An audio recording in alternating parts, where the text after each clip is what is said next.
கிளாம்பாக்கத்தில் நள்ளிரவில் பேருந்துக்காக காத்திருந்த இளம் பெண்ணை ஆட்டோவில் ஏற்றிக்கொண்டு சிலர் கூட்டு பாலியல் தொல்லை கொடுத்த சம்பவம் அதிர்ச்சியை ஏற்படுத்தியது.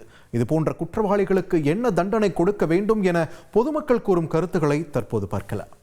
போலீஸ் பாதுகாப்பு இருக்காங்க, பிடிக்கிறாங்க, ஆனா விட்டுடுறாங்க.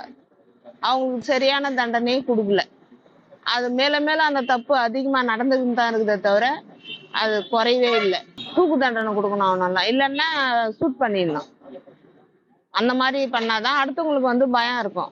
நம்ம ஒரு இடத்துல வேலைக்கு போறோம், குடும்பத்தை காப்பாற்றணும் அப்படின்னு தைரியமா வெளியில அவங்க பொழப்ப நடத்தணும், நம்ம வீட்டை காப்பாற்றணும் அப்படின்னா எல்லா பெண்களும் தைரியமா இருக்கணும்னா இந்த மாதிரி தப்பு செய்யற ஆம்பளைங்க எல்லாருக்குமே தண்டனை கொடுக்கணும்.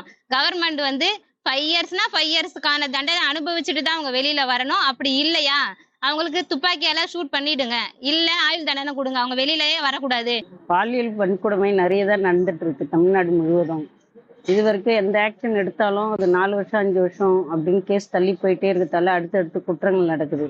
அப்படி நடக்காம இருக்கிறதுக்காக பெண்கள் பாதுகாப்புக்காக தப்பு பண்றவங்களுக்கு 6 மாசத்துக்குள்ள தண்டனை, ஒன்று தூக்கு தண்டனை இல்லைன்னா ஆயுள் தண்டனை தரணும். 15 வயசுக்கு கீழே ஒரு குழந்தைங்களுக்கு பாலியல் வன்கொடுமைன்னா அவங்களுக்கு குறைஞ்சது 1 மாசத்துக்குள்ள தூக்கு தண்டனை கண்டிப்பாக கொடுத்தே ஆகும். ஜென்ஸுகளை தப்பு பண்ணிட்டு தைரியமாக சுற்றுறாங்க, பெண்களை ஒரு இழிவாக நடத்துகிறாங்க.